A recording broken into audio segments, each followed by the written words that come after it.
My dad almost unalived me and my mom, but she refused to press charges and insisted we let him back into our lives. I listened to her, but then he did it again. I came home from college one day to find my father drunk, towering over my mother in the kitchen and nailing down blows on her midsection. She had her arms wrapped around herself for protection, but he kept shoving them aside. I instantly dropped my bag and rushed over, and without thanking, slapped him on his temple. I then shoved him off of her and turned around to check if my mom was okay. While I was doing that, I forgot to pay attention to my dad, who had now picked up a chair. He swung it through the air, and it connected directly on my spine. I collapsed, and my dad picked me up by the collar. I proceeded to spit in his face and call him a sociopathic, good-for-nothing motherfucker who deserves to die, and with I went for the low blow. I kneed him down there, and he instantly let go. He fell down and started wincing in pain. I once again went to check on my mother, but not even 30 seconds later my dad was back on his feet. He came from behind and put me in a chokehold. I felt myself starting to lose air, but then I got a hold of a screwdriver that was on the counter and stabbed him in the arm with it. His grip loosened, and I was able to get free, but he was still standing. He took the screwdriver out and started swinging it at me. At that moment, the police knocked on our door. My mom answered the door, and by the time they came in, my dad once again had me on the floor. He was wailing down blows on my ribs, and they forcefully pulled him off. After the cops took my dad away, however, my mom refused to press charges. Even though she had bruises all over her body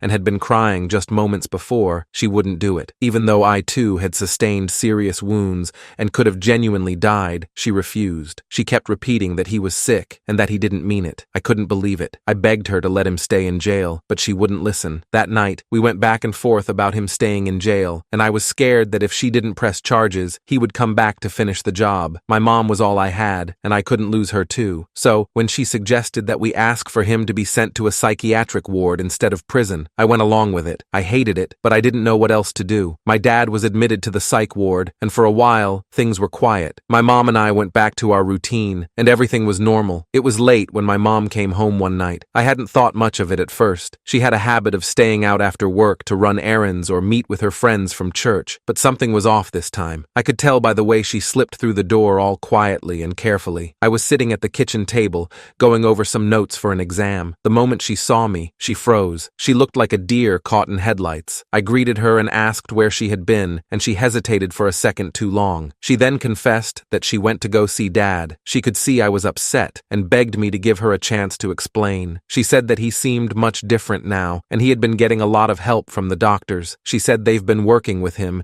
and even said that if he kept up such good behavior, he would be released soon. I couldn't believe that she went up there without me. She could have been hurt or worse, but she told me that it wasn't like that. She wanted to see for herself how he was doing, and she could see he was really trying this time, and he apologized. She told me that he asked about me and said he missed his boy. He may have my mom and the doctors fooled, but there wasn't much getting to me. I knew that this was just another one of his stunts. He'd go crazy, apologize, and things would go back to normal for a couple of months until his next episode. This was a tale as old as their marriage. I didn't understand much growing up, but as I got older, I realized the pattern that he put my mom through. When I was a kid, I watched my mom getting ready. She was always beautiful, even when she was stressed or tired like she was that night. She was sitting at her vanity, putting on makeup to go to my grandparents' house for dinner, but there was something different this time, something my innocent mind couldn't comprehend. I asked her why her eyes looked like a raccoon, and she froze for a second. The brush in her hand stopped mid-air. She looked at me through the mirror. Her eyes were swollen and dark purple around the edges. She told me it was nothing, and that she just had allergies. I told her that maybe she should take some medicine to fix her eyes, and she said she would do so when we got back home. I didn't know much back then, but I knew the difference between an accident and when my dad got angry. He'd been in one of his moods earlier that week. I remember the yelling and the way his voice boomed through the house. He always found something to complain about, like dinner being too salty or the laundry not being folded the way he liked. Little things always set him off. Later that night, when we were sitting at my grandparents' table, everything seemed normal. My dad laughed, joked, and acted like the perfect husband in front of them, and my mom smiled along. I watched how her smile didn't quite reach her eyes, and how she flinched when my dad reached across the table to pass her the bread. I knew something wasn't right back then, but I didn't know what. All I knew was that whenever my dad was angry, something bad happened, and my mom always tried to pretend like it didn't. Fast forward to now, Mom went to see Dad, and she thinks he's changed just because he told her what she wanted to hear, just as he did time and time again. I told her that he was a psychopath, and that he knew exactly what to say to make her believe believe him. She started defending him, saying that I didn't know what I was talking about, and I didn't see the remorse in his eyes like she had seen. She swore up and down that he was getting better, and wasn't the same person he was when they admitted him. I tried to explain once again that he was manipulating her. She doesn't see it because she doesn't want to. How many times did he have to hurt her before she got it? Tears formed in her eyes, and I realized what I said. I didn't mean to hurt her. That was the last thing I wanted to do, but she didn't understand. She said she just wanted to believe that he could change, and that he wasn't beyond help, and I told her that I wanted to believe that she deserved better, and that she'd stop putting herself in danger for him, but that didn't seem to be happening either. We stood there in silence for a long time. She wiped a tear from her cheek, but I could see that she wasn't backing down on this, and that's what terrified me the most. No matter what he did, she always believed he was worth saving. I told her again that I knew she loved him, but he wasn't safe, and if she kept going back to him, she would get hurt again. I told her that she couldn't save him